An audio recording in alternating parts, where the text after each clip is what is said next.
ပရိသတ်များအားလုံးပဲမင်္ဂလာပါရှင်စိတ်ဝင်စားစရာကောင်းတဲ့ပရာလောကဇာတ်လမ်းကောင်းများစွာကိုတင်ဆက်ပေးနေတဲ့ကျမတို့ရဲ့အားလုံးကိုပြန်လည်ကြိုဆိုလိုက်ပါတယ်ဒီနေ့မှာတော့စာရေးသူအခန့်ဆောင်ရေးသားတဲ့စုံထကြီးဥပဒါနှင့်မမျော်လင့်သောခရီးရှည်ဆိုတဲ့ဇာတ်လမ်းလေးရဲ့အပိုင်းတစ်ကိုတင်ဆက်ပေးမှာဖြစ်ပါတယ်ပရိသတ်ကြီးကလိုက်ပါလို့နားဆင်ပေးပါအောင်ရှင်ရှာခင်းတွေပြီးတဲ့အချိန်နွေရာသီကတကယ်ကိုပြင်းစရာကောင်းတဲ့အချိန်ပါပဲဗျာအမြဲတမ်းအလုပ်တွေလုပ်နေရလို့လားတော့မသိဘူးအားရနေရတော့မနေတတ်ဘူးအဖေတို့လူကြီးတွေကတော့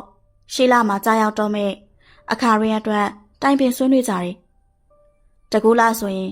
အလူပွဲတွေကလည်းဆက်နေတတ်တယ်ဆိုတော့အလုံးမအားဘူးပေါ့ဗျာအဖေကရွာလူကြီးဆိုတော့ရိုက်ရေးရွာရေးတာရေးနာရေးမှာသူပဲဦးစီးပြီးတော့စီမံနေရတာကိုကျုပ်လဲပြင်းရင်ရွာထဲသွားလိုက်အိမ်မှာစာဖတ်လိုက်နဲ့လုံနေရှင်နဲ့ညနေမိုးဆုံးဆုံးချုပ်ခံမှရေချိုးနေမိတယ်ဒီအချိန်ချမ်းရှိကိုလူလေးယောက်ရောက်လာကြတယ်အဲ့ဒီတဲက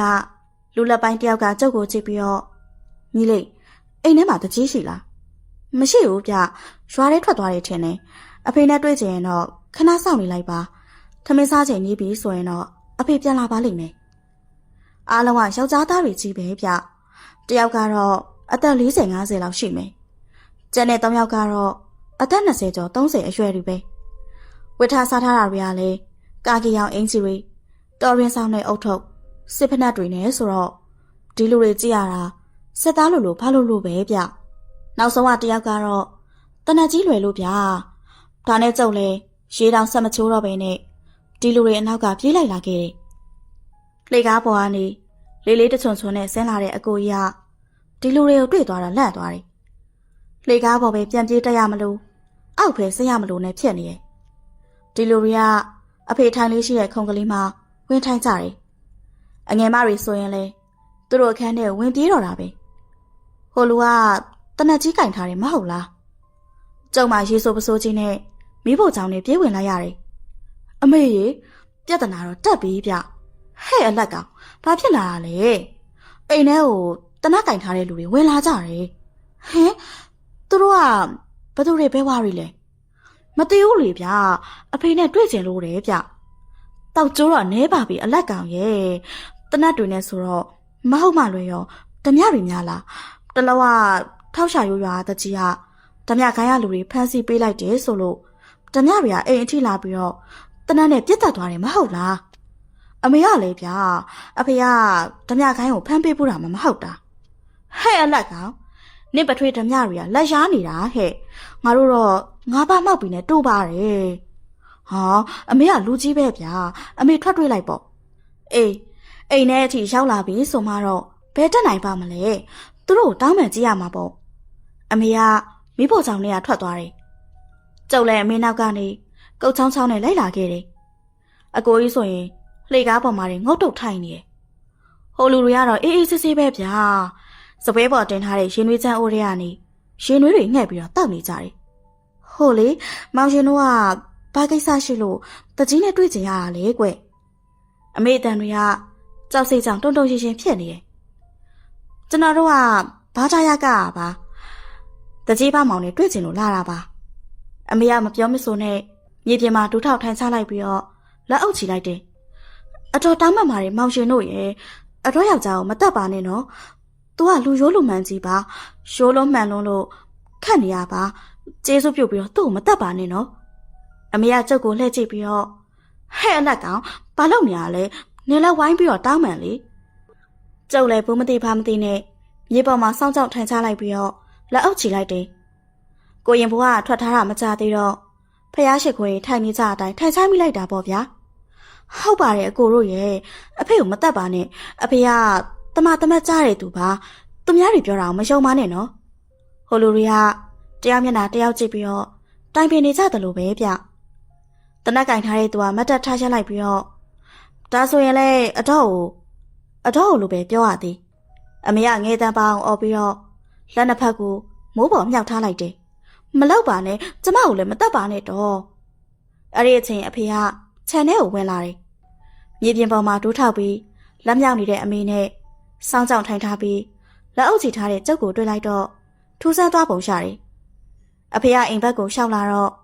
ကိုဘမောင်ရှင်တရိုမလာနဲ့ရှင်ပြေးတော့ဒီလူတွေကရှင့်ကိုတတ်ဖို့ရောက်လာကြတာတဲ့အဖေတော်မှရှေ့ကိုဆက်ရှောက်ရမလား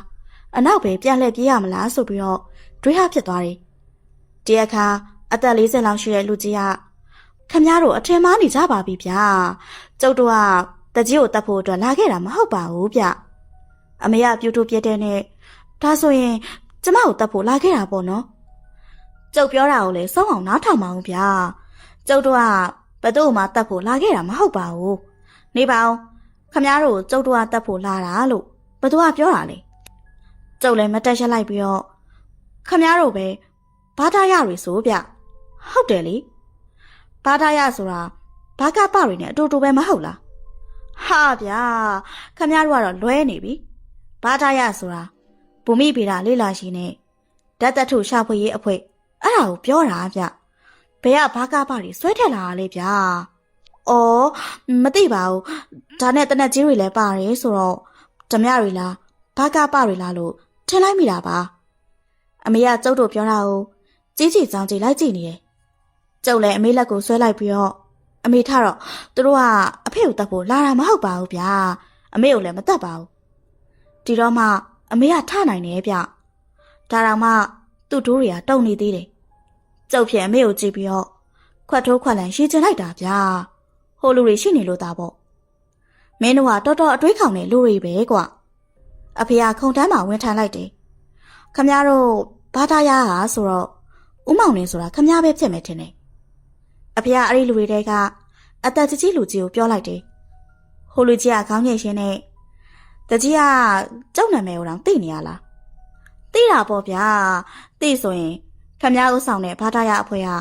ရွာကိုလာမယ်ဆိုပြီးမြိုက်တာမြို့ကောင်စီကကျုပ်စီကိုစာပို့ထားတာ2ပတ်လောက်ရှိရောပေါ့ခမည်းတို့လာရင်လိုအပ်တာတွေကူညီပေးလိုက်ပါတဲ့ကဲခမည်းတို့ကကျုပ်တို့ရွာကိုဘာလာလုပ်တာလဲကျုပ်တို့ကဘာကူညီပေးရမလဲဦးမောင်တွေကအရှင်ဆုံးကျုပ်တို့အဖွဲ့နဲ့မိတ်ဆက်ပေးတာပေါ့ဗျာကျုပ်နာမည်ကဦးမောင်တွေမှာဒီအဖွဲ့ရဲ့အဖွဲ့မှုပေါ့ဟောဒီတငယ်ကတော့မောင်မောင်တာလို့ခေါ်ပါတယ်ဒီတငယ်ကမောင်မြင့်မောင်နဲ့သူတို့နှစ်ယောက်ကတော့ကျုပ်ရဲ့အဖွဲ့သားတွေပါလောက်တက်လဲနေပါကြပါသေးတယ်ဟောဟိုကတနက်ကင်ထားတာကတော့ကျုပ်တို့လုံချုံရေးရှုဖို့တာဝန်ကြတဲ့ပြည်သူရဲတပ်သားမောင်ဦးပါပဲဟာခင်ဗျားတို့အဖွဲ့ကနာမည်ရရလဲမောင်တွေကြီးပါပဲလားဗျကျုပ်ဖေတကြီးကလည်းဥပမောင်နဲ့ဗျာမောင်တွေချင်းချင်းစုမိကြပြီပေါ့ကျုပ်ကရီကျဲကျဲနဲ့ဝင်ပြောလိုက်တော့အဖေကကျုပ်ကိုမျက်စောင်းထိုးပြီးတော့ကြည့်တယ်တဘောကတော့မင်းဝင်မပါနဲ့ဆိုတဲ့သဘောပဲဟုတ်ပါရဲ့ဗျာကျုပ်တို့လောက်ကတော့ဘဲနယ်မြေဒေသတွေမှာဘလို့မြင်မျက်နှာသွင်းပြင်းရှိတယ်ဘလို့ကြောက်တွေရှိတယ်ဘလို့ဓာတ်သက်ထုတွေရှိတယ်ဆိုပြီးတော့နိုင်ငံအကျိုးအတွက်တူးဖော်လို့ရှာမရအဲ့ဒါတွေကိုစူးစမ်းလေ့လာကြပါတယ်အခုတစ်ခါဒီရွာကိုရောက်လာတယ်ဆိုတာဒီရွာရဲ့တောင်ရှိုးနဲ့ရိုးမတောင်ကြီးပေါ်ကိုလေ့လာဖို့အတွက်ရောက်လာတာပဲဖြစ်ပါတယ်အဖေကခေါင်းတငိမ့်ငိမ့်နဲ့လှုပ်နေကျုပ်တို့လောက်ကတော့အဲ့ဒီတောင်တွေရဲ့တောင်ကျချောင်းတွေတောင်ကျောပြက်ကြီးတွေအပေါ်ကိုတက်ပြီးတော့မြေကြီးနမူနာဓာတ်သက်ထုနမူနာတွေကိုပြန်ယူလာဖို့ပဲဖြစ်ပါတယ်တကြီးဒါကြောင့်ကျုပ်တို့မှာဒီနေ့ဝင်းကျင်ကိုကျွမ်းကျင်ပြီးတော့ကြမ်းကြမ်းတန်လောက်ကင်နိုင်တဲ့ဒေသခံယောက်ျားသား2ယောက်လောက်လိုပါတယ်ပြီးတော့နည်းနည်းပါးပါးမေးကြည့်စမ်းဖို့အတွက်ရှေ့မီနောက်မီလူကြီးတယောက်လောက်လေးလိုအပ်ပါတယ်အဖေကစဉ်းစားနေပုံပဲဗျအလက်ကားတော့မခိုင်းပါဘူးဗျာဒီလူတွေကိုကာလာပေါက်စီးနဲ့နေစားကြီးတွက်ချက်ပြီးလုပ်ငန်းသိမ်းတဲ့အခါရက်တွက်နဲ့ပြန်ရှင်းပါပါဒါဆိုရင်လဆာရမယ်သဘောပေါ့နော်အကိုကြီးကအဲ့လိုမေးပြီးတော့လှေကားပေါ်ကနေပြေးဆင်းလာတယ်ဦးမောင်လွင်ကအကိုကြီးအမေကိုခေါင်းညှိပြီးတော့ပြန်ပြေးတယ်အကိုကြီးကအဖေကိုကြည့်ပြီးတော့အဖေတားလိုက်သွားမယ်ဗျာရွာမှာအလုံးမရှိမဲ့အတူတူသူတို့နဲ့လိုက်သွားခြင်းနဲ့လဆာလေးရတယ်လို့သူတို့စီကပညာလေးရတာပေါ့အဖေကအဖေကအကိုကြီးကိုတစ်ချက်ကြည့်လိုက်ပြီးတော့ဦးမောင်လွင်တို့အလုံးနဲ့ကျုပ်သားနဲ့ကြိုက်ပါမလားရပါတယ်တကြီးသူကလည်းအရွယ်ကောင်းလုံနိုင်ကြိုင်နိုင်တဲ့အရွယ်ဆိုတော့အဆင်ပြေပါတယ်ဒါပေမဲ့နေမြေကျွမ်းကျင်မှုရောရှိပါမလားနေမြေကျွမ်းကျင်တာတော့ပြောမနေနဲ့ဗျာကျုပ်ကမုတ်ဆိုးတစ်ပိုင်းဖြစ်နေပြီဗျအဲ့ဒီတောင်ရှိုးတွေ ရိုးမတောင်ကြီးတွေဆိုတာဟိုသားကောင်ပြစ်ဒီသားကောင်လိုက်နဲ့အိမ်ဦးနဲ့ကျန်းပြစ်လို့ဖြစ်နေပါပြီဗျာညဘက်အလင်းရောင်မပါဘဲသွားရင်တော့မှလမ်းမမဟုတ်ဘူးဗျအကိုကြီးကသူ့ကိုယ်သူကြော်ညာဝင်လိုက်တယ်အကိုကြီးရဲ့စကားမှာဟိုလူတွေနှင်းမျောသွားတဲ့ပုံမှာပဲဒါဆိုရင်တော့အဆင်ပြေတယ်နောက်ထပ်လူငယ်တယောက်လောက်ထပ်ရှာရမယ်ဒီအခါကိုကြီးကကျုပ်ကိုလှမ်းဆွဲပြီးတော့ရှာမနေပါနဲ့ဗျာဟောဒီမှာအလက်ကောင်ရှိတယ်ကျုပ်ကမစီမဆိုင်ဘူးမသိဘာမသိဖြစ်နေတယ်အကိုကြီးကျုပ်ကလိုက်လို့ရရဲ့လားဦးမောင်လွင်ကကျုပ်ကိုကြည့်ပြီးတော့ဒီကောင်လေးကငယ်သေးလားလို့ပြီးတော့လုံနိုင်ပါမလားမပူပါနဲ့ဗျာအလက်ကောင်ကယူပေါ်ပေါ်ဆိုပေမဲ့လက်ကြောတင်းပါတယ်ဗျအလက်ကောင်ကြီးမင်းလက်မောင်ကသွေးကြောကြီးကိုတင်းပြလိုက်စမ်းကွာကျုပ်လည်းအကိုကြီးခိုင်းတဲ့အတိုင်းလှုပ်ပြလိုက်မိတယ်ဦးမောင်လွင်ကအင်းလေလုံနိုင်မယ်ဆိုရင်လည်းပြီးတာပဲညီကိုအရင်တွေဆိုတော့အဖော်ရတာပေါ့ပြီးတော့တကြီးရဲ့သားတွေဆိုတော့လေတခြားလူတွေထက်ဆိုင်တော့စိတ်ချရတာပေါ့ဗျာဒါနဲ့တကြီးသူတို့ကိုခေါ်သွားဖို့အတွက်တကြီးခွင့်ပြုပါတယ်နော်ခွင့်ပြုပါတယ်ဗျာဒါဆိုရင်တော့သူတို့နှစ်ယောက်ကိုထိန်းဖို့ရဲ့ဒီကတော့အချောင်းတွေတောင်အချောင်းတွေကိုတီးတဲ့ရှေ့မီနောက်မီလူကြီးတယောက်လောက်ပဲလို့တော့တယ်ဒါကတော့ဥပဒါကြီးနဲ့ဆိုရင်ကွက်တီပဲဗျာကျုပ်ကကြားဖြတ်ပြီးတော့ပြောလိုက်မိတယ်ဦးမောင်လွင်ကအဖေကိုကြည့်ပြီးတော့တကြီးသူပြောတဲ့ဥပဒါဆိုလားအဲ့ဒီလူကကျုပ်တို့ပြောတဲ့လိုအပ်ချက်တွေနဲ့ကိုက်ညီသလားအဖေကမေးစေးကိုပို့ရင်းနဲ့ခေါင်းငိန်နေဥပဒါဒေသနရဘဟုတုတလည်းရှိတဲ့အပြင်အရင်ကတက်ထဲမှာလည်းအလုပ်လုပ်ဖူးတယ်ဆိုတော့သူနဲ့ဆိုရင်အဆင်ပြေမှာပါဒါဆိုရင်တကြီးပဲသူ့ကိုခေါ်ပြီးတော့ပြောပေးပါပြီးတော့ရိတ်ခါလည်းနည်းနည်းဝဲချင်ပါလေရိတ်ခါအတွက်ကတော့မဝဲပါနဲ့ကျုပ်တို့ရွာစီစဉ်ပေးလိုက်ပါမယ်ကဲအလက်ကဥပဒါယူသွားခေါ်စမ်းကွာကျုပ်ကဥပဒါကိုပြေးခေါ်ရတယ်ဥပဒါနဲ့အဖေတို့စကားပြောပြီးတော့ဥပဒါကချက်ချင်းခေါင်းညှိလိုက်တယ်တိုင်းပြည်အကျိုးအတွက်ပဲကိုညီရမှာပေါ့တကြီးရဲ့ဒါဆိုရင်ခမည်းတော်ရဲ့မောင်အဖွဲ့ထဲမှာကျုပ်တို့မောင်နှမောင်လဲထပ်ပေါင်းမိပြီပေါ့ဗျာကျုပ်နာမည်ကထွေးမောင်လူတွေကတော့အကြီးကောင်လို့ခေါ်တယ်ဟောတာအလက်ကောင်ခင်မောင်ပေါ့ဗျာကျုပ်ဖြစ်ပြောလိုက်တာအတိုင်းထလွန်မယ်ဥပဒါရင်နဲ့ခရီးအတူတူမသွားရတာကြာပြီမဟုတ်လားဒီလူတွေတည်လာတဲ့ပစ္စည်းတွေကမနှဲဘူးဗျအဲ့ရခင်းလို့မိုးရိတ်ကဖြင်းကြီးတွေလည်းပါတယ်ကျုံနဲ့အကိုကြီးကတော့သူတို့တည်လာတဲ့ပစ္စည်းတွေကိုချင်းကြီးတွေထဲထည့်ပြီးတော့ထမ်းရတယ်ရိတ်ခါအတွက်ကတော့စံနဲ့ကလပ်ပဲလောက်ပဲရှူလာတယ်သူတို့စီမှာစီတိုပူတွေစားစရာတွေအစုံပါတယ်ဆိုပဲဗျချင်းချင်းနဲ့ချင်းကိုရှင်ပြီးတော့ချထားတယ်တချင်းထဲမှာတော့ရိတ်ခါဆန်အိတ်ပဲအိတ်နဲ့ပြည့်နှက်နေတယ်နောက်တစ်ချင်းကတော့ဖြင်းစားကြီးတွေစောင်းလိုဟာတွေပဲပါတယ်အကိုကြီးကလူလဲဗျသူကတော့ပေါ်တဲ့ချင်းအောင်ရှူပြီးတော့ကျုပ်ကိုကြတော့ရိတ်ခါချင်းထန့်ခိုင်းနေနောက်တနေ့မနက်နေမတက်ခင်မှာပဲကျုပ်တို့စားထွက်လာခဲ့ကြတယ်ဥပဒါကတော့ထုံးစံအတိုင်းသူ့လွယ်အိတ်ကြီးလွှဲပြီးတော့ကွန်းအိတ်ပိုက်လို့ပေါ့ဗျာလွယ်အိတ်ကလည်းဘာတွေထည့်လာတယ်လဲတော့မသိဘူးခေါင်းအောင်ကြီးလို့ပူဖောင်းလို့ဗျအရင်ဆုံးတောင်ရှိုးကလေးစီကိုသွားပြီးတော့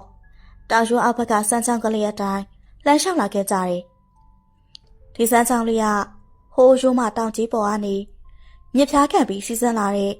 တောင်စာချောင်းကလေးပေါ့ဗျာချောင်းရတော့ခန့်ကုန်ပြီဟိုနားရှိတကွက်ဒီနားမှာရှိတကွက်လောက်ပဲကျန်တော့တယ်အရှိရလူတွေကတော့ဟိုကြည့်ဒီကြည့်ဟိုချောင်းကမ်းပါကြောက်ကိုတူးကြည့်ဒီကြောက်ကိုဖဲ့ကြည့်နဲ့ဘာတွေလုံးနေမှကိုမသိဘူးဦးမောင်လွင်ကတော့သူတစ်ပည့်နှစ်ယောက်ကိုကြောက်အကြောင်းတွေရှင်းပြပြောပြနေပေါ့ဗျာကျုပ်တို့တော့နားမလည်ပါဘူးနေ့လည်ရောက်တော့ချောင်းရိုးတွေကကြောက်တုံးကြီးတစ်ခုပေါ်မှာပဲစခန်းချပြီးတော့ရွာထည့်လာတဲ့ထမင်းထုပ်တွေဖြီးစားကြတယ်ဦးမောင်လွင်ကထမင်းစားရင်းနဲ့ငါတို့ဟိုးချောင်းထိပ်ဘက်အထိကိုသွားမယ်ကွာ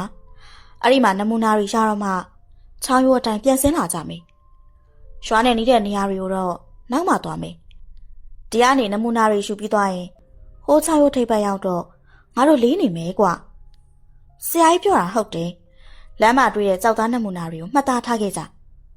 ဦးမောင်လွင်ကဥပဒါကိုကြည့်ရင်းနဲ့အဖိုးကြီးဒီချောင်းကတော်တော်ရှိသလားဥပဒါကပါဇက်ထဲကထမင်းလောက်ကိုမြို့ချရင်းနဲ့ ရှည်တာမှတော်တော်ရှည်တာဒီချောင်းရိုးရဲ့အထက်ပိုင်းကိုဘယ်သူမှမရောက်ဘူးကြဘူးဒီချောင်းရိုးဘယ်ကဆလာတာလဲဆိုတာကိုဘယ်သူမှမသိကြဘူးဒီချောင်းရိုးကတောင်မကြီးပေါ်ကနေဆင်းလာတဲ့တောင်ကျချောင်းတစ်ခုပဲဒီဒေသကလူတွေယုံကြည်ကြတာကတော့ဒီချောင်းကနဂါးကြီးတစ်ကောင်တွာလာခဲ့လို့ကြံနေခဲ့တဲ့ချောင်းပဲဗျအဲ့ဒီအခါထမင်းစားနေတဲ့မောင်မောင်တားဆိုတဲ့သူကရှိလိုက်ရှင်းနဲ့နဂါးဆိုတာတကယ်မှမရှိတာပဲဗျနဂါးသွားလိုက်တာချောင်းပေါက်ကြီးဆိုရင်ဒီနယ်မှာချောင်းတွေအများကြီးဖြစ်နေတော့မှာပေါ့တကယ်ကရေနဲ့ရာစီမီးမြင့်ရလောင်းဆိုတဲ့စကားအတိုင်းရေတွေကရေနဲ့ရာအရိုက်ကိုစီးစင်းရင်းနဲ့တဖြည်းဖြည်းနဲ့ရေတိုက်စားလို့ချောင်းဖြစ်သွားတာပါဒီလိုကလှောင်တလူလိုနဲ့ပြောတာဗျသူဖေးနာမျက်မှောင်ဆိုတဲ့သူကလည်းဝင်ပြောလာတယ်ဟုတ်တယ်ဗျခင်ဗျားတို့ကတောသူတောင်သားတွေဆိုတော့သိပ္ပံသဘောတရားတွေကိုနားမလည်ပဲ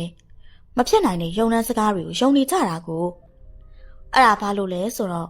ပညာမတတ်လို့ဗျဒီလိုပြောတဲ့စကားပိုတောင်ဆိုးသွားသေးရဲ့ဗျကျုပ်တို့တောသားတွေဆိုပြီးနှိမ်စင်နေပုံရတယ်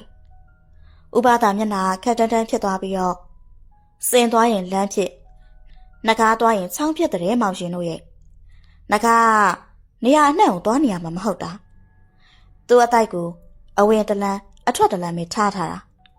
ဒီလမ်းကနေအမြဲတမ်းဝင်ထွက်သွားလာနေတော့ကြားတော့ချောင်းရိုးကြီးဖြစ်သွားခဲ့တာဒီချောင်းရိုးကတကယ်တမ်းတေချာလိုက်သွားရင်နဂါးကြီးတကောင်ကွေးပတ်ပြီးသွားထားသလိုကွေးကွေးပတ်ပတ်ကြီးဖြစ်နေတာရှေးလူကြီးတွေကတော့အဲ့ဒီတောင်မကြီးအပေါ်မှာနဂါးကြီးတကောင်နေတဲ့ဆိုပဲပုံမြင်လေးကနားထောင်လို့ကောင်းလိုက်တာဗျာစပ်ပြောပါအောင်မျက်မှောင်ပြောလိုက်တော့ဥပဒါမျက်နှာကြီးမဲ့သွားတယ်ဥမောင်လေးကမျက်မှောင်ကိုကြည့်ရင်းနဲ့မျက်မှောင်ကြီးတို့ရဲ့အလောက်ကကြောက်တုံးတွေကြီးပဲကြည့်တာမဟုတ်ဘူးကွဒေတာခံတွေနဲ့လည်းဆက်ဆံရသေးတယ်ဒါကြောင့်ဒေတာခံတွေရဲ့ရိုးရာဓလေ့ယုံကြည်မှုတွေကိုမင်းမနောက်ပြောင်မိစေနဲ့ဥမောင်လေးပြောလိုက်တော့မှမျက်မှောင်ကပါဇက်ပိတ်သွားတယ်ထမင်းစားပြီးတော့ကျုပ်တို့လည်းခရီးဆက်လာခဲ့ကြတယ်ချောင်းရည်ကခန်းနေပြီဆိုတော့သွားရတာခရီးတွင်နေရဲသားမောင်ဦးကတနတ်တကားကားနဲ့ရှေ့ဆုံးကနေသွားတယ်သူ့အနောက်ကဟိုလူ၃ယောက်ကဟိုကြည့်ဒီကြည့်လှုပ်ရင်းကျုပ်တို့နားမလဲတဲ့စကားတွေနဲ့တယောက်နဲ့တယောက်ပြောနေကြတယ်နားမလဲဘူးဆိုတာကသူတို့ကအင်္ဂလိပ်လိုတွေရောပြီးတော့ပြောတာကိုဥပဒါနဲ့ကျုံနေရတော့အနောက်ကနေအေးအေးဆေးဆေးစကားပြောရင်းနဲ့လိုက်လာခဲ့ကြတယ်ဥပဒါပြောတာဟုတ်တယ်ဗျာချောင်းရိုးကဘဲကိုကွေ့သွားလိုက်ညာကိုကွေ့သွားလိုက်နဲ့စီးနေတာဗျကျုပ်ဖြစ်ခုမှပဲတတိထားမိတယ်ဒီချောင်းကိုမင်းဘလောက်ဝေဝေအထိရောက်ဖို့တလဲအလက်ကဘဲရောက်ဖူးမှလဲဗျာတောင်ရိုးအကျော်တဲဆက်ပြားကျုံတဲ့နေရာလောက်ပဲရောက်ဖူးတာပေါ့အေးရှေ့ကိုဆက်သွားရင်နဂါးမြေအောက်ဝင်ပြီးတော့ရှို့ဆင်းထားတဲ့နေရာတို့နဂါးတွေဖောက်ထားတဲ့တွင်းတို့အများကြီးမြင်အောင်ပါကွာဆက်လျှောက်လာကြရင်နဲ့ဆက်ပြကျုံတဲ့နေရာကိုကြော်ခဲ့တော့တဖြည်းဖြည်းနဲ့ချောင်းရိုးကမြေအောက်ကိုနှိပ်ဆင်းသွားတယ်ချောင်းပိနာကမ်းပါးတွေကလည်းလူတရက်မကမြင့်တက်သွားပြီးတော့ပေါင်မိုးကြီးလိုအမိုးကိုင်းကြီးလိုမြေကြီးတွေကဆက်သွားပြီးတော့ဂလိုင်းပေါက်ကြီးလိုဖြစ်နေတယ်မသိရင်တော့တကယ်မွေချင်းကြီးနဲ့ကိုတူတာချောင်းကဂလိုင်းပေါက်ကြီးတွေကနေဖြတ်တန်းပြီးတော့စီးစင်းနေပါရောဗျာမြေအောက်ချောင်းယူ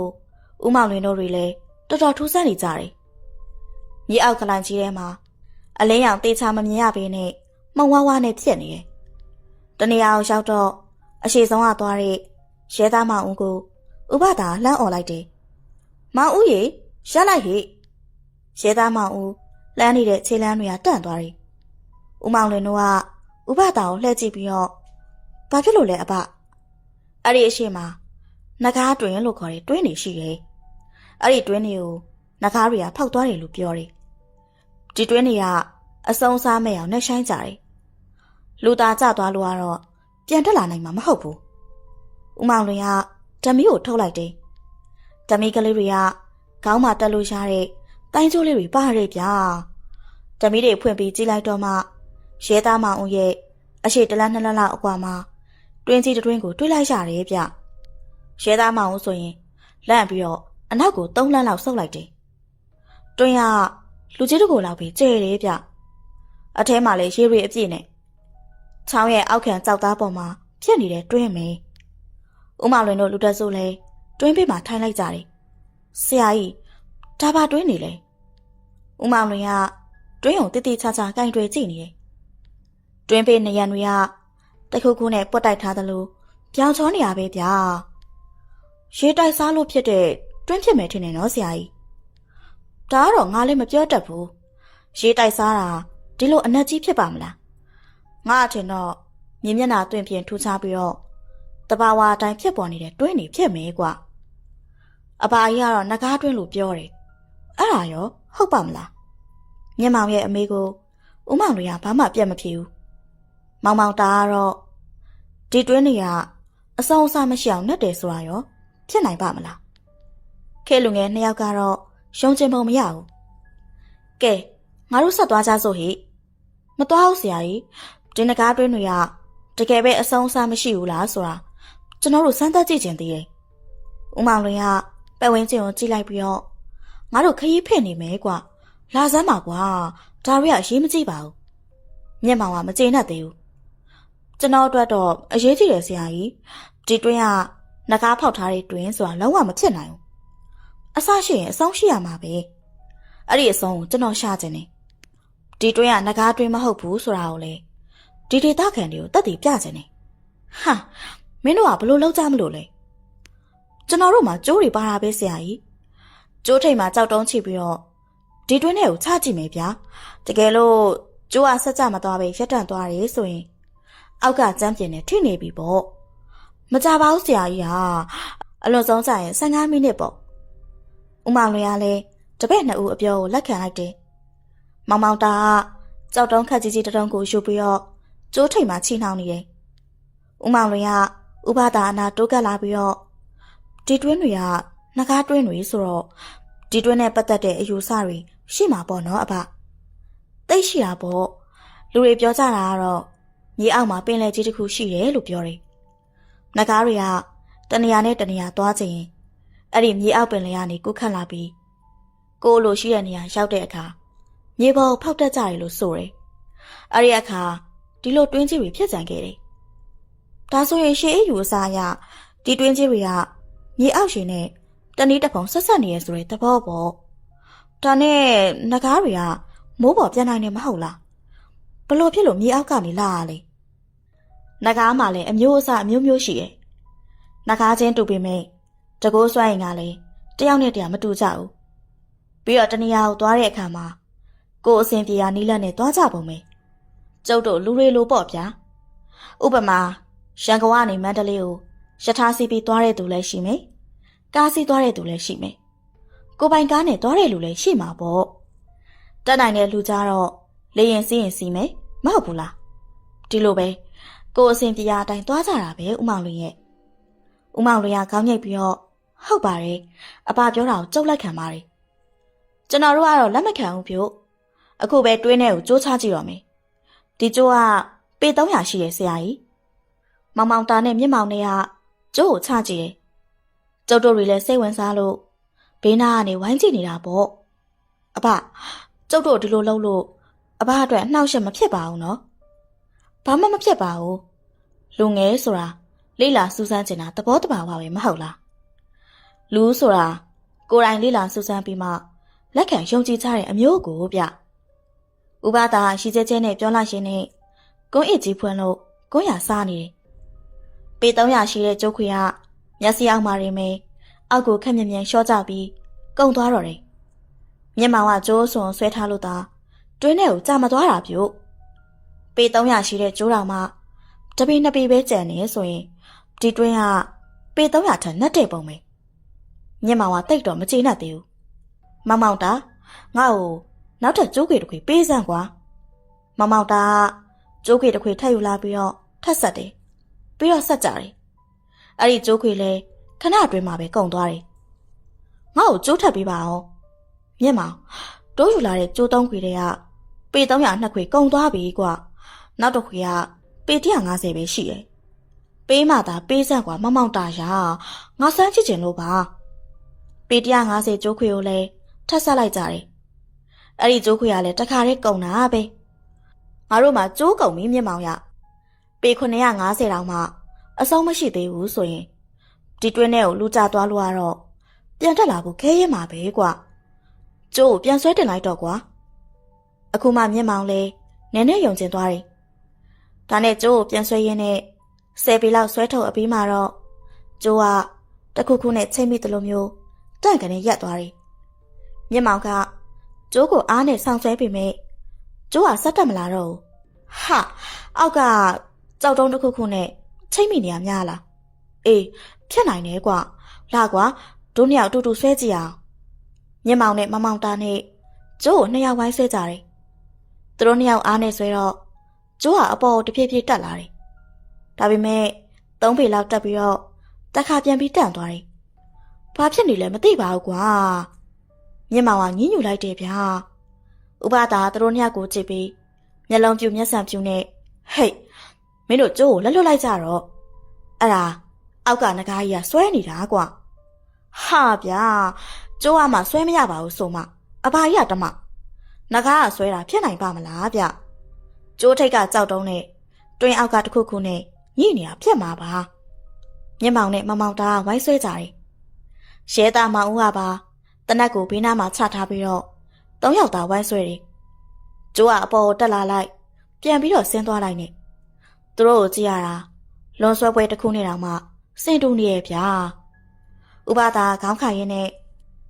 မဟုတ်သေးဘူးအောက်မှာတစ်ခုခုနဲ့ညှိနေတာလုံးဝမဖြစ်နိုင်ဘူး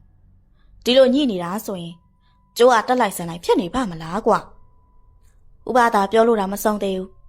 ကျိုးကတစ်ချက်တင်းမှသွားပြီးတော့ဝုန်းကနေစောင့်ဆွဲတယ်လို့ဖြစ်သွားတယ်ဗျာကျိုးဝိုင်းဆွဲနေတဲ့ယောက်ျားသား3ယောက်စလုံးအရှိကိုအားလွန်ပြီးတော့လဲကျသွားပြီးတော့တွင်းထဲကိုရှော့ကျသွားတယ်အကိုကြီးကပြေးခုန်ပြီးတော့ကျိုးစာကိုဆွဲထားလိုက်တယ်အကိုကြီးဆွဲတော့ကျိုးကနည်းနည်းတန့်သွားပြီးမိထပ်ပြီးဆွဲနေတော့မယ်ဗျာကျုပ်လည်းအမြန်ပြေးသွားလိုက်ပြီးတော့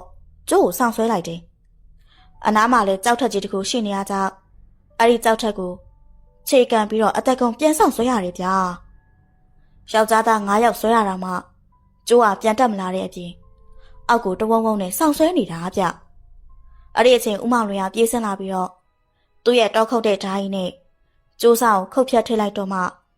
ကျိုးကထောင်းကနေပြက်ပြီးကျုပ်တို့တွေအကုန်လုံးအနောက်ကိုဖင်ထားရတာလဲကျသွားတယ်မြင့်မောင်နဲ့မမောင်တားဆိုရင်လက်တွေပွန်ပြီးနေရဲနေရပဲဗျာသူတို့လည်းတော်တော်ထိတ်လန့်သွားကြတယ်မင်းတို့ရှုံးပြီးမလားကွာဒီတွင်းတွေအောက်မှာငကားတွေရှိတယ်ဆိုတာမမောင်တားကခေါင်းငိတ်လိုက်တယ်ထိုးဆန်းနေဗျာတကယ်ကိုထိုးဆန်းလားဟုတ်တယ်ဒီတွင်းတွေကဒီနားလူတွေအကုန်လုံးကငကားတွင်းလို့ယုံကြည်ထားတယ်ရေဘလောက်ရှာရှာဒီတွင်းတွေတွေကရေကိုမတုံးဒီတွင်းတွေအနီးမှာကျင်ကြီးကျင်ငယ်မစွန့်ဘူးမဟုတ်တဲ့စကားတွေမပြောကြဘူးဥပဒါပြောတော့မှကျုပ်တောင်လန့်သွားတယ်ကဲမြင့်မောင်တို့မမောင်တာတို့ထားတော့ကွာငါတို့လာတဲ့ကိစ္စကိုအာရုံစိုက်ကြညမိုးမချုပ်ခင်ငါတို့ဒီချောင်းရဲ့အဖျားဘက်ကိုရောက်အောင်လို့တွားကြရမယ်ကွာဦးမောင်တွေကအရှိကနေဆက်သွားတယ်ဒီကလန်ကြီးအောက်မှာတော့ငကားတွင်းတွေ3-4တွင်းလောက်ထပ်တွေ့ရသေးတယ်ဦးမောင်တွေရဲ့အနောက်ကရဲသားမောင်ဦးလိုက်တယ်ပြီးတော့ဥပဒါနဲ့ကျုပ်တို့ညီအကိုလိုက်လာကြတယ်မြင့်မောင်နဲ့မမောင်တာကတော့သူတို့အထုပ်ဘိုးတွေကိုပြန်ကောက်ပြီးတော့အနောက်ဆုံးကနေလိုက်လာခဲ့ကြတယ်ကလိုင်ကြီးတွေကနေ10မိနစ်လောက်ကြာအောင်ရှောက်ပြီးတော့မှအပြင်ကိုပြန်ရောက်လာခဲ့တော့တယ်ဆက်သွားကြရင်နဲ့တဖြည်းဖြည်းနဲ့တောတောင်ထူထပ်လာတယ်ချောင်းရိုးကလည်းရှောက်နေရင်းနဲ့ကိုတဖြည်းဖြည်းမြင့်တက်သွားတယ်ချောင်းပြကမ်းပါတွေကလည်းလူ100ကျော်200နီးပါးဖြစ်ကုန်တယ်ဦးမောင်လွင်ကတော့ထုံးစံအတိုင်းပေါ့ဗျာချောင်းရိုးအတိုင်းသွားရင်းနဲ့တခါချောင်းကျမ်းပြင်ကကြောက်တုံးတွေကိုကြည့်လိုက်တခါချောင်းကပ်ပါကြောက်သားတွေကိုကြည့်လိုက်နဲ့ခရီးဆက်ခဲ့ကြတယ်ညနေနေဝင်သွားတဲ့အခါချောင်းရိုးကြီးထဲမှာပဲစကန်းချလိုက်ကြတယ်နွေရာသီမှာချောင်းရီကဆက်ပြီးတော့မစင်းတော့ဘူးဆိုတော့ချောင်းရိုးကျမ်းပြင်ကကြောက်တုံးကြီးတွေကတွေးချောက်နေတယ်ကြောက်တုံးကြီးတွေကိုရေးတိုက်စားထားလို့ကြောက်ဖြားတွေလိုပြောင်ချောကြီးတွေဖြစ်နေကြတယ်ကျုပ်တို့စကန်းချတဲ့နေရာရဲ့အထက်ဘက်နားမှာကြောက်ကြံကြီးတစ်ခုရှိပြီးတော့ရေးဆက်ဆက်ရှိနေသေးတယ်တနေ့လုံးပင်ပန်းခဲ့တာဆိုတော့အဲ့ဒီရိုင်ထဲမှာခြေလက်စီမျက်နှာတစ်ပေါ့ဗျာအကိုရမျက်နှာတစ်နေရှင်နဲ့ဟာအလက်ကောင် ရှေးအိုင်ထဲမှာငါးတွေပါလားကွာအကိုကြီးပြောမှတေချာကြည့်မိတယ်ဗျဟုတ်တယ်ဗျ10ပေလောက်ရှိတဲ့ရှေးအိုင်ထဲမှာငါးတွေဗျရှေးနှန်းငါးတွေကဒီနေရာမှာစုနေရထင်တယ်အလက်ကောင်ရငါတို့တော့စားရကန်စုံတာပဲအကိုကြီးကစကန်းကိုပြန်သွားပြီးတော့ချင်းကြားကြီးပြေးယူတယ်ချင်းကြားကြီးနဲ့ငါးဖမ်းတာငါးတွေတော်တော်ရတယ်တချို့ငါးတွေဆိုရင်1000လောက်ကိုရှိတာငါးဖမ်းပြီးပြန်လာတော့မောင်မောင်တာတို့ကရွက်ပြင်ကြီးတွေကိုထုတ်နေကြတယ်ဦးမောင်လွင်ကငါတို့ယာယီစခန်းပဲချမယ်နောက်နေ့တော်ရဲရောက်မှအခြေစိုက်စခန်းချမယ်ကွာယာယီစခန်းဆိုတာရွက်ပြင်တွေဘာတွေမထိုးဘဲနဲ့တရတိုင်းနေရတဲ့စခန်းကိုပြောတာလေးဗျာဒါနဲ့တဲတွေမထိုးတော့ပဲမိဘုံတပုံဖို့ပြီးတော့မိဘုံပြီးမှစောင်းတွေရွက်ပြင်တွေကိုခေါင်းလောက်အခင်းလောက်ပြီးတော့အိတ်ကြရတယ်ဥပဒါထမင်းချက်ရှင်မျိုးတဲတယ်အကိုရငါးတွေကင်းနေတန်အိုးတန်ခွက်တွေကရွာအထက်ခရဲကချက်ဖို့ပြုတ်ဖို့ဆိုပြီးယူလာကြတော့ဟန့်ကြတယ်ထမင်းစားတော့ဟိုလူတွေကစစ်သူဘိုးတွေဖောက်တယ်တဘွားငါးဘူးဗျငါးကလေးတွေငါးကောင်လာပါတယ်တဘွားကတော့ဘာလက်ချောင်းကျော်ဘူးနောက်တဘွားကတော့ပဲတွေထည့်ထားတဲ့ဘူးပဲဗျအဆက်အဟတ်တက်ပြီးတော့စားလို့ကောင်းတယ်ဥပဒါကတော့ထမင်းစားရဲနဲ့ပဲဘူးမြင်တော့မှဒိုးတက်ထဲမှာရှာရှင်ရပြီးစားခဲ့ရတာကိုပြန်ပြီးတော့တရိယာသွားတယ်ဟိတနေ့လုံးပင်ပန်းထားတာနဲ့စံလေးလုံးချမ်းလောက်ကိုဝိုင်းစားလိုက်တာပြောင်းသွားတာပဲစားပြီးသွားတော့ဦးမောင်လွင်ကစာအုပ်တအုပ်နဲ့ခရီးစဉ်အကြောင်းကိုရေးနေတယ်မောင်မောင်တာနဲ့မြင့်မောင်ကလည်းဘာတွေလုပ်နေမှမသိအလုပ်ရှုံနေတယ်ရဲသားမောင်ကတော့တနတ်တလက်ကိုင်းပြီးဟိုကြည့်ဒီကြီးနဲ့ပေါ့ဗျာဥပဒါဦးမောင်လွင်ကိုကြည့်ပြီးတော့ဒါနဲ့ခမည်းတော်ဓာတ်သက်ထုတ်လေ့လာရေးကဘာဖြစ်လို့ချောင်းနေလာပြီးတော့လေ့လာရရလဲဒါကဒီလိုပါဗျတောင်ကြီးတွေကိုလေ့လာဖို့ဆိုရင်အပေါ်ရမြေစီလွာကိုလေ့လာလို့မရပါဘူးအဲ့ဒီတောင်ရဲ့ကြောက်တုံးထုတ်ထက်တဲ့အရာအတွင်းပိုင်းကိုလေ့လာဖို့လိုပါတယ်ဒီတောင်တွေရဲ့အတွင်းပိုင်းကကြောက်သားတွေကိုလေ့လာဖို့အကောင်းဆုံးနေရာကတော့ဒီတောင်တွေကိုဖြတ်တန်းစီးဆင်းလာတဲ့မြစ်တွေချောင်းတွေကိုလေ့လာတာကအကောင်းဆုံးပါပဲဒီချောင်းတွေမြစ်တွေကတောင်ကြီးတွေကိုထပ်ပိုင်းဖြတ်ထားသလိုဖြတ်တန်းစီးဆင်းလာတာဆိုတော့မြေစီလွာအောက်ကကြောက်တွေကိုတူးဖော်စရာမလိုဘဲနဲ့လေ့လာနိုင်တဲ့နေရာတစ်ခုပါပြီးတော့နှွေရသည်ဆိုတာကလေဒီတောင်ကျချောင်းတွေရေကုန်သွားတဲ့အချိန်ဖြစ်တာမို့လေ့လာလို့အကောင်းဆုံးနေရာတစ်ခုပဲဦးမောင်လွင်ပြောတာတဘာဝကြပါတယ်ကိစ္စတွေပြီးတော့ဦးမောင်လွင်ကသူ့ပတ်ထားတဲ့နာရီကိုကြည့်လိုက်တယ်ည9နာရီထိုးပြီးဆိုတော့ကျုပ်တို့အိတ်ကြတာပေါ့တော်တဲ့တောင်ထဲဆိုတော့ဒီအတိုင်းအိတ်လို့မကောင်းကျုပ်တို့ညကိုကင်းချပြီးအိတ်မယ်ရဲသားမောင်ကညဦးပိုင်းကနေည12နာရီရောက်အောင်လို့ကင်းဆောင်ပါမြင့်မောင်မင်းကတော့ညဦးပိုင်းကိုအိတ်လိုက်12နာရီထိုးရင်မောင်ဦးနဲ့ကင်းလဲပြီးစောင့်ပါမယ်မနက်9နာရီမှာအားလုံးအိတ်ရနေထပြီးတော့ခရီးဆက်ကြမယ်ဟုတ်ပြီလားအားလုံးကဦးမောင်လွင်ရဲ့အကြံစီကိုလက်ခံလိုက်ကြတယ်ပြီးတော့အိတ်ရဝင်ဖို့ပြင်ဆင်ကြတာပေါ့ဗျာကျုပ်တို့အိတ်မလို့ရှိသေးတယ်ဘေးနားတောအုပ်ကြီးတစ်ခုလုံးကတစ်ပင်ကြီးတွေကတပြန်ပြန်လှုပ်ခတ်ပြီးတော့တဝဝတတိုင်းတိုင်းနဲ့အတန်ကြီးတွေမြည်ကုန်နေရဲ့ဗျချောင်းပေးနှစ်ဖက်စလုံးကပြိုင်တူဖြစ်နေတာအတန်ကြီးတွေဆိုရင်စူလွန်းလို့နားကွဲထွက်မတက်ပဲရဲသားမောင်ကတနက်ကိုမောင်းတင်ပြီးအသင့်ပြင်ထားလိုက်တယ်ဥပဒါမတက်ရက်ပြီးတော့အားလုံးမကြောက်ကြပါနဲ့ဒါကတော်ကြီးတစီတွေချောင်းလန့်ကြတာပါတောချောက်တယ်လို့လည်းခေါ်ပါတယ်သူတို့ကလူသားတွေကိုသူတို့ပိုင်တဲ့အထဲကိုဝင်လာကြတဲ့အတွက်ချောင်းလန့်ကြတာပါဦးမောင်တွေကမျက်နှာပြက်နေတယ်ဥပဒါလက်နှစ်ဖက်ကိုအနောက်ပြစ်လိုက်ပြီးတော့တောတောင်ကိုပိုင်ဆိုတဲ့တောကြီးသခင်တောပိုင်တောင်ပိုင်ကြီးများခင်ဗျာကျွန်တော်တို့ဒီတောဒီတောင်ကိုလာခဲ့တာကသခင်ကြီးအရှင်ကြီးတို့ဒုက္ခပေးဖို့လာတာမဟုတ်ပါဘူးကျွန်တော်တို့အလုပ်ကိစ္စနဲ့လာကြတာပါသခင်ကြီးအရှင်ကြီးတို့ဒုက္ခမပေးပါဘူးဒီတောဒီတောင်လည်းမဖြတ်စည်းပါဘူးဒါကြောင့်ကျွန်တော်တို့လည်းမချောက်လက်မင်းနဲ့စောင့်ရှောက်ပေးတော်မူပါဥပဒါအတန်အော်ကြီးနဲ့ပြောလိုက်တယ်ဒီလိုပြောပြီးမကြခင်မှာပင်အဲ့ဒီအတန်ပလန်တွေအကုန်လုံးကရှုပ်ချီပြောက်ွယ်သွားပြီးတော့တတော်တောင်လုံးကတိတ်ဆိတ်သွားတယ်ဘာမှမဖြစ်တော့ပါဘူးအေးအေးဆေးဆေးအိတ်ကြပါအဘာကြီးပါလာလို့တာပေါ့ဗျာကျုပ်တို့ကြီးပဲဆိုရင်ဘာမှလုပ်တတ်မှာမဟုတ်ဘူးဗျမြင်မောင်ကထပြီးတော့ ဒါတော့၆တာဟုတ်လို့လားဗျာတော်ရရမြောက်အုပ်တွေငှက်အုပ်တွေလာကြတာမဟုတ်ဘူးလားဥပဒါဘာမှပြတ်မပြောတော့ဘူးဦးမောင်လျာထပြီးတော့ဟဲ့မြင့်မအပေါ်ရီပြောမနေနဲ့အိတ်တော့ကွာဦးမောင်လျာဟန်လိုက်မှမြင့်မောင်ကပြန်အိတ်သွားတော့တယ်အကိုကြီးကိုကြည့်လိုက်တော့ဖြင်းစားလိုက်ကြီးကိုခေါင်းအောင်ပြီးအိတ်နေတာများတခေါခေါနဲ့ဗျာကျုပ်လေအကိုကြီးဘေးနားမှာအိတ်လိုက်တယ်ဥပဒါကကျုပ်ဘေးနားမှာအိတ်တယ်အိတ်နေရင်နဲ့တရေလောက်လေးရှာရောမြေကြီးပေါ်ကနေပုတ်တိုက်ပြီးလာနေတဲ့အတန်ကိုကြားလိုက်ရတယ်ကျုပ်တို့ကမြေကြီးပေါ်မှာအိတ်နေတာဆိုတော့အားလုံးကြားနေရတယ်ဗျာအတန်ကတဖြည်းဖြည်းနီးလာပြီးတော့မြေကြီးတွေပါတုံလာတယ်ကျုပ်စားအိမ်မက်မက်နေထင်နေတာမျက်လုံးဖွင့်ကြည့်လိုက်ပြီးထထိုင်လိုက်တော့ချောင်းရွအတိုင်းငကားကြီးတကောင်တက်လာတယ်ဗျာငကားကြီးဆိုပေမဲ့သူ့ပုံစံငရှင်းနဲ့တူတယ်ခေါင်းကလည်းငရှင်ခေါင်းလိုခက်ချွန်ချွန်ကြီးပုံထဲရလို့အမောက်တွေဘာတွေလည်းမပါဘူးဗျာကြီးတာကတော့အတော်ကြီးကြီးပဲမျက်လုံးတရားနေအဝါရောင်အလင်းတန်းကြီးတွေကထွက်နေသေးတယ်ကျုပ်ဘေးနာအကိုကြီးကိုနှိုးပေမဲ့အကိုကြီးကမနှိုးဘူးဗျာအကိုကြီးကိုပါးရီပါးရီရှိုက်ပြီးနှိုးပေမဲ့အကိုကြီးကဘလို့မှကိုမနှိုးတာကျုပ်ကြည့်လိုက်တော့အကောင်လုံးကအိတ်နေတာလုံးဝကိုမနှိုးဘူးဗျာကင်းဆောင်နေတဲ့ရဲသားမောင်ကလည်းတနက်ကြီးပိုက်ပြီးတော့အိတ်နေတယ်မအိတ်တဲ့သူကတော့မြင့်မောင်ပဲမြင့်မောင်ကငုံငုံငိုင်ငိုင်ကြီးရက်နေတယ်ငကားကြီးကမြင့်မောင်ကိုသူ့မျက်လုံးကဝါဝါအလင်းရောင်ကြီးတွေနဲ့ဆက်လိုက်ထိုးတယ်လို့မျိုးထိုးလိုက်တယ်ငုံငုံကြီးရက်နေတဲ့မြင့်မောင်ကငကားကြီးစီကိုတလန်းချင်းလျှောက်သွားတယ်ငကားကြီးကမြင့်မောင်ကိုကိုက်စားဖို့အတွက်သူ့ပါးစပ်ကြီးကိုဖျဲလိုက်တယ်ပါးစပ်ထဲကသွားကြီးတွေကတင်းတောင်းထားလိုမျိုးထက်နေတာပြို့ငကားကြီးကမြင့်မောင်ကိုလှမ်းဟပ်ထည့်လိုက်တာဗျာဒီအချိန်ငကားကြီးရဲ့ခေါင်းကိုအနီရောင်အလင်းတန်းကြီးတစ်ခုထိပ်ပြီးတော့ငကားကြီးကတစ်ချက်တွန့်သွားတယ်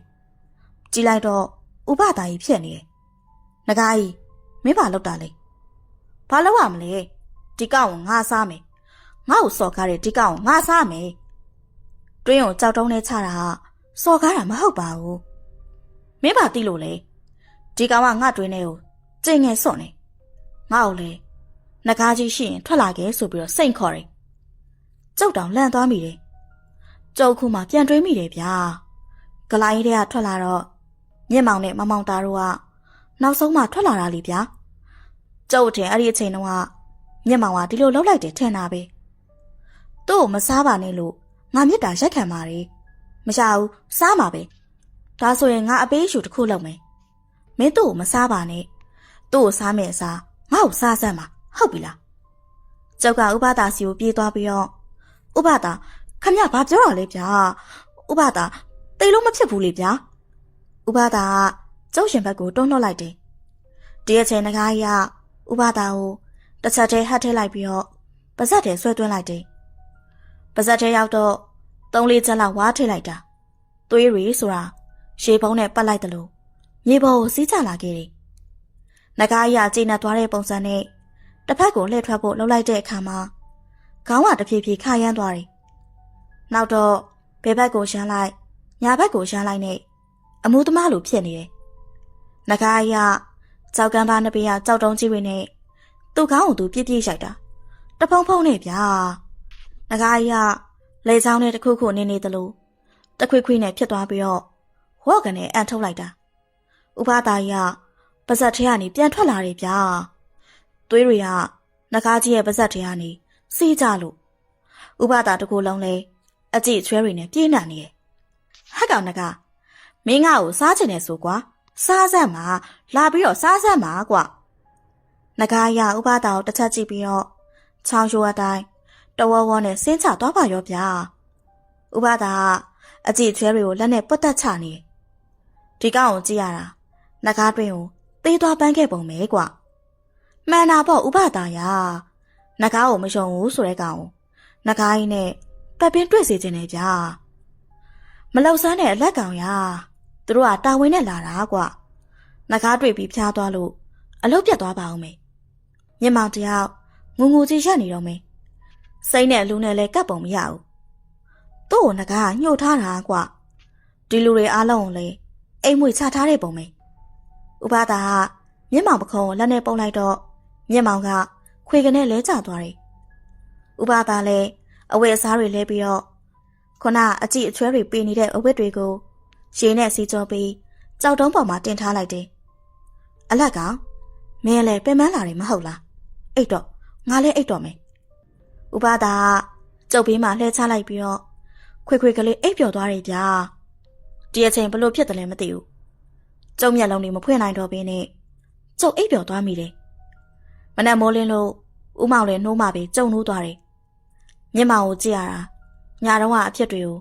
တခါမှမမှတ်မိတဲ့ပုံပဲ။ဥပသားကတော့ကြောက်တုံးပေါ်ဖြန့်လာထားတဲ့အဝတ်အစားတွေကိုယူပြီးတော့တင်လိုက်တယ်။မနက်စာအဖြစ်ဦးမောင်လွင်တို့တည်လာတဲ့ဘီစကစ်ကိုရေနဲ့မျောချလိုက်ပြီးတဲ့အခါကျုပ်တို့ခရီးဆက်ပြီးတော့ထွက်လာခဲ့ကြတယ်။ဟုတ်ကဲ့ပါပရိသတ်ကြီးအခုတင်ဆက်ပေးခဲ့တာကတော့စာရေးသူအခစောရေးသားတဲ့စုံထကြီးဥပဒါနဲ့မမျော်လင့်သောခရီးရှည်ဆိုတဲ့ဇာတ်လမ်းလေးရဲ့အပိုင်းတစ်ကိုတင်ဆက်ပေးခဲ့တာဖြစ်ပါတယ်။နောက်ရက်တွေမှာလည်းတခြားစိတ်ဝင်စားစရာဇာတ်လမ်းလေးတွေကိုတင်ဆက်ပေးအောင်မှာဖြစ်လို့ပရိသတ်ကြီးကကျမတို့ရဲ့ channel လေးကို like and subscribe လေးလုပ်ထားပြီးတော့အသစ်တွေတင်တိုင်းသိရှိစေဖို့အတွက်ဘေးနားက notification လေးကိုနှိပ်ထားပေးဖို့ကိုလည်းမမေ့ပါနဲ့နော်။အားလုံးကိုကျေးဇူးတင်ပါတယ်ရှင်။